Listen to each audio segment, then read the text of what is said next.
வணக்கம் மக்களே. இந்த வீடியோவில் நம்ம என்ன செய்தி பார்க்க போகிறோம்னா, குஷ்ட நோயால் 15 வயதில் மூத்த நடிகருடன் திருமணம். தாயானம் பின்பு நீச்சல் உடை அணிந்த இவர் கமல் பட நடிகை. யாரும் தெரியுமா? இணையதளத்தில் வைரலாகும் அவங்களுடைய புகைப்படம். வாங்க என்ன தகவல் என்ன செய்தின்னு இந்த வீடியோவில் விரிவாக பார்க்கலாம். அதுக்கு முன்னாடி முதன்முறையாக நம்ம சேனலை சப்ஸ்கிரைப் பண்ணாதவங்களாம் சப்ஸ்கிரைப் பண்ணிக்கோங்க. பெல் பட்டன் சிம்மலை அமைக்கி நம்ம சேனலோட நோட்டிஃபிகேஷனை எனபிள் பண்ணிக்கோங்க.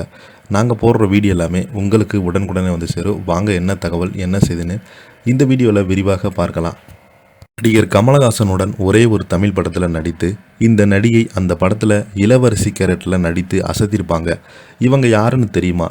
பொதுவாக திரைப்படங்களில் நடிகர்கள் தங்கள் ஏற்றுக்கொண்ட கதாபாத்திரங்கள் போலவே நிஜ வாழ்க்கையில் அமைவது உண்டு.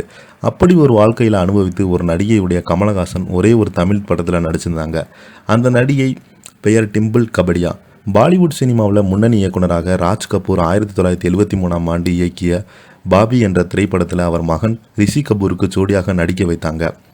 திரையுலகில் அறிமுகமான பின்பு டிம்பிள் கபாடியா இவங்க திரைத்துறையில் அறிமுகமாகும் போதே அவருக்கு வயது 15. திரைப்படம் வெளியாகி மிகப்பெரிய வெற்றி பெற்றது. அதன் மூலம் ஒரே இரவில் நட்சத்திர மின்னியர். அப்போது அவர் தனது தந்தை சுனிபாய் கபடியாய் திரைத்துறையில் பல பிரபலங்களுடன் தொடர்பு கொண்டிருந்தாங்க.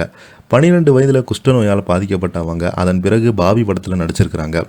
15 வயதில் தன்னை விட வயது மூத்தவரான 30 வயது ராஜேஷ் கண்ணாவை திருமணம் செய்து ஒரு சாதாரண முடிவு எடுத்தாங்க. ராஜேஷ் கண்ணாவின் தீவிர ரசிகர் என்றும் விமானத்தில் அவரை சந்தித்த போது திருமணம் செய்து கொள்ள முடிவெடுத்ததாகவும் கூறியிருந்தாங்க. திருமணத்துக்கு பிறகு டிம்பிள் நடிப்பதை நிறுத்திவிட்டு குடும்ப வாழ்க்கையில் கவனம் செலுத்தி வந்தாங்க. 1970களில் 80ல் முற்பகுதியில் ராஜேஷ் கண்ணாவின் நட்சத்திர அந்தஸ்து தொடங்கிய போது திருமண வாழ்க்கையில் விரிசல் ஏற்பட்டது. 1987ல் ராஜேஷ் கண்ணாவை அவரது மும்பையில் தனியாக விட்டு சென்றாங்க. பாபி வெளியான பிறகு டிம்பிள் மற்றும் ரிஷி கபூருடையான உறவு பற்றி வதந்திகள் பரவியது. 1994ஆம் ஆண்டு பிட்டிஸ் நாந்தியுடன் ஒரு நேர்காணலில் பேசிய டிம்பிள் ராஜேஷ் கண்ணாவை திருமணம் செய்து கொண்டது தவறான முடிவு என்று ஒப்புக்கொண்டாங்க. ராஜேஷ் கண்ணாவிடம் பிரிந்து டிம்பிள் 25 வயதிலே ரமேஷ் இம்பியான் சகார் திரைப்படத்தில் ரீஎன்ட்ரி கொடுத்தாங்க. இந்த படத்தில் தனது முதல் படமான ரிஷி கபூருக்கு ஜோடியாக நடித்து 2 குழந்தைகளை தாயாக இருந்தாலும் நீச்சல் உடையில் நடித்து அப்போது பரபரப்பு பேசப்பட்டது. பாபி வெளியான பிறகு டிம்பிள் மற்றும் ரிஷி கபூருடைய உறவு வதந்திகளாக பரவியது. சாகார் படத்தில் இருவருமே நெருக்கமான காட்சிகள் நடித்த பிறகு மீண்டும் வதந்திகள் அதிகரிக்க தொடங்கி ரீஎன்ட்ரி கொடுத்த பிறகு டிம்பிள் கபடியா தனக்கென ஒரு இடத்தை தக்க வைத்து கொண்டாங்க.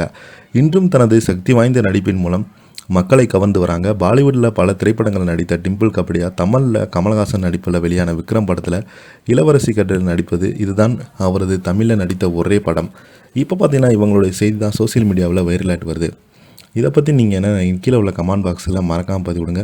இந்த வீடியோ உங்களுக்கு பிடிச்சிருந்தால் லைக் பண்ணுங்கள், ஷேர் பண்ணுங்கள், கமெண்ட் பண்ணுங்கள். நன்றி.